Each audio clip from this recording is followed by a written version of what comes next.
इन लोगों की भगवान में कोई आस्था नहीं है, ये भगवान को नहीं मानते, इन्हें भगवान से कोई आशीर्वाद नहीं चाहिए, ये राम को भगवान ही नहीं मानते। अगर ये राम को भगवान मानते तो ये चोरी नहीं करते। आपको जान के ताज्जुब होगा, अमित शाह जी आज तक राम मंदिर में भगवान राम के दर्शन करने नहीं गए। इस देश के हर बूथ पे कौन सा वोटर किस पार्टी का वोटर है और किसकी वोट कटवानी है और किसकी वोट जुड़वानी है वो मोदी जी को सब पता है।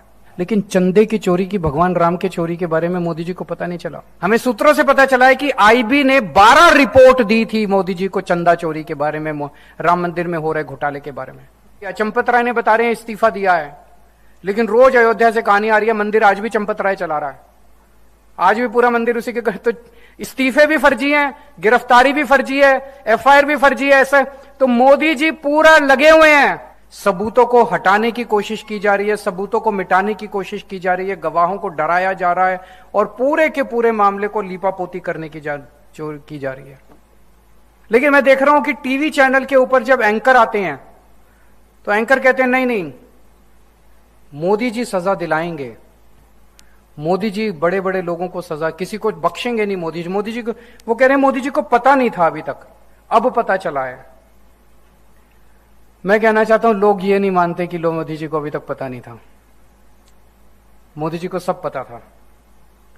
मोदी जी ने ट्रस्ट बनाया, उस ट्रस्ट के अंदर जितने लोग थे एक एक आदमी मोदी जी का अपना आदमी है। मोदी जी ने पिक कर करके, चूज कर करके अपने आदमियों को ट्रस्ट में रखा। चंपत राय मोदी जी का अपना पर्सनल खास आदमी है। मोदी जी ने चंपत राय को इस मंदिर का सर्वे सर्वा बनाया, सारी पावर उसके पास थी, सारा मैनेजमेंट चंपत राय के पास था, एक पत्ता नहीं हिल सकता था पूरे मंदिर में चंपत राय के बिना। और चंपत राय को स्पेशली मोदी जी ने चूज करके वहां पे बिठाया। तो जो लोग कह रहे हैं कि मोदी जी को पता नहीं था, मैं उनसे पूछना चाहता हूं कि इतनी चोरी इतने दिन से चल रही थी, मोदी जी को पता नहीं था? 2 करोड़ रुपए की जमीन 18 करोड़ रुपए की बिकी, सारे अखबारों के फ्रंट पेज पे छपा, मोदी जी को पता नहीं चला? 3 करोड़ की जमीन 24 करोड़ में बिकी, सारे अखबारों में छपा, मोदी जी को पता नहीं था? 14 करोड़ की जमीन 95 करोड़ रुपए में और सारे कागज पब्लिक डोमेन में है, मोदी जी को पता नहीं था? कंस्ट्रक्शन के अंदर 40% की कमीशन मांगी जा रही थी, मोदी जी को पता नहीं चला? चढ़ावे के अंदर इतनी चोरी हो गई, 200 किलो की ईंट, चांदी की ईंटें गायब हो गई, भगवान का हार गायब हो गया, भगवान की पादुका गायब हो गई, भगवान के ऊपर चढ़ाए हुए हीरे जवाहरात गायब हो गए, मोदी जी को पता नहीं चला? 40 दिन के अंदर सीसीटीवी कैमरे में 70 बार चोरी पकड़ी गई, मोदी जी को पता नहीं चला? 8 महीने के सीसीटीवी के फुटेज गायब हो गई, मोदी जी को पता नहीं चला? उस ट्रस्ट के अंदर एक सेंट्रल गवर्नमेंट का रिप्रेजेंटेटिव भी है, उसने भी मोदी जी को कुछ नहीं बताया। इस देश के हर बूथ पे कौन सा वोटर किस पार्टी का वोटर है और किसकी वोट कटवानी है और किसकी वोट जुड़वानी है वो मोदी जी को सब पता है। एसआईआर के अंदर किसकी वोट कटवानी है, किसकी वोट जुड़वानी है वो मोदी जी को सब पता है। लेकिन चंदे की चोरी की, भगवान राम के चोरी के बारे में मोदी जी को पता नहीं चला, ऐसा कैसे हो सकता? उनको पता तो सब था। हमें सूत्रों से पता चला है कि आईबी ने 12 रिपोर्ट दी थी मोदी जी को चंदा चोरी के बारे में, राम मंदिर में हो रहे घोटाले के बारे में, लेकिन मोदी जी ने कुछ नहीं है। आपने क्या एक्शन लिया मोदी जी ने? आप केवल और केवल अपने लोगों को बचा रहे थे। हम ये नहीं कह रहे कि पैसा मोदी जी तक पहुंचा, इसका हमारे पास कोई सबूत नहीं है, इस पे हम कोई टिप्पणी नहीं कर रहे, लेकिन सारा घटनाक्रम यह दिखाता है कि मोदी जी एक्टिवली अपने लोगों को बचाने के लिए सारे मामले पे रफा दफा करने की पूरी कोशिश कर रहे हैं। क्या किया उन्होंने? जब चोरी सामने आई, जब मामला सर से ऊपर हो गया, जब पानी सर से ऊपर हो गया, तो क्या किया? एक लूली लंगड़ी एसआईटी बना दी। मैं भी कानून की जानकार हूं, मैं इनकम टैक्स में काम कर चुका हूं। एफआईआर के बिना एसआईटी बनी नहीं सकती, यह एसआईटी गैर कानूनी है, इस एसआईटी के पास कोई पावर नहीं है, एसआईटी किसी को गिरफ्तार नहीं कर सकती, एसआईटी रेड नहीं मार सकती, एसआईटी किसी को समन नहीं कर सकती, उस एसआईटी के पास कोई पावर नहीं है। लूली लंगड़ी एसआईटी बना दी। उस एसआईटी के बाद संजय सिंह जो हमारी आम आदमी पार्टी के हैं, वो सारे जमीनों के घोटाले के जब कागज लेके गए तो एसआईटी कहती है जमीनों का घोटाला इंक्वायर करने की हमारी पावर नहीं है। तो क्या पावर है इनकी? जमीनों का घोटाला इंक्वायर नहीं कर रहे, कंस्ट्रक्शन में हुए घोटाले को इंक्वायर नहीं कर रहे, क्या इंक्वायर कर रही है एसआईटी?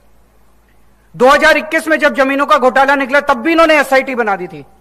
उस एसआईटी का क्या हुआ कुछ पता नहीं है किसी को। कोई एफआईआर नहीं हुई, कोई गिरफ्तार नहीं हुआ, कोई एक्शन नहीं हुआ, वो एसआईटी मर गई। अब भी एसआईटी भी मर जाएगी। बेसिकली लोगों की धूल झोंक, उनको पता है पब्लिक मेमोरी बड़ी छोटी है, 15-15 दिन इनको एक्सटेंशन देते रहेंगे, ये एसआईटी भी मर जाएगी। अब उन्होंने एक फर्जी एफआईआर दर्ज कराई है। उस एफआईआर में 8 छोटे छोटे लोगों को पकड़ा है। 8 छोटे छोटे जो नोट गिनते थे उनसे 80 लाख रुपए की रिकवरी हुई है।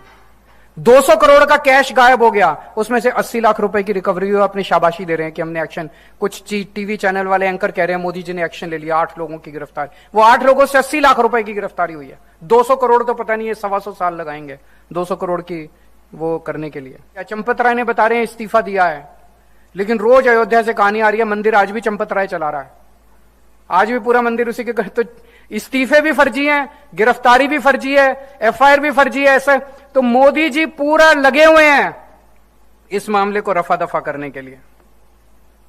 इनके एक बहुत बाहुबली नेता हैं ब्रजभूषण सिंह, बीजेपी के।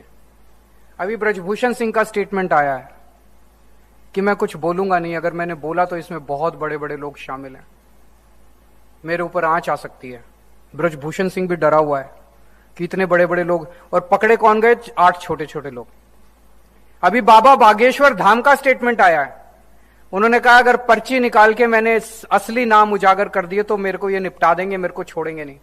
तो इतने बड़े बड़े लोग अगर इसमें शामिल हैं तो उनका नाम क्यों नहीं, उनको पकड़ा क्यों नहीं जा रहा, उनके खिलाफ एफआईआर क्यों नहीं हो रही, वो गिरफ्तार क्यों नहीं हो रहे, उनके खिलाफ एक्शन क्यों नहीं हो रहा, उनके खिलाफ सीबीआई ईडी क्यों नहीं हो रही?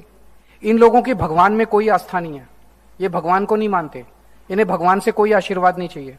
ये राम को भगवान ही नहीं मानते। अगर ये राम को भगवान मानते तो ये चोरी नहीं करते, चढ़ावे की चोरी नहीं करते, क्योंकि इनके मन में डर होता कि राम भगवान है, अगर हम चोरी करेंगे तो पाप लगेगा, हमारा भविष्य खराब हो जाएगा। इनको डर लगता ना, इन्हें कोई डर नहीं है। ये तो राम को पत्थर की मूर्ति मानते हैं और खूब जम के। इनको भगवान राम की जरूरत, राम के नाम की जरूरत केवल और केवल वोट लेने के लिए और पैसे के लिए इनको जरूरत है। आपको जान के ताज्जुब होगा, अमित शाह जी आज तक राम मंदिर में भगवान राम के दर्शन करने नहीं गए।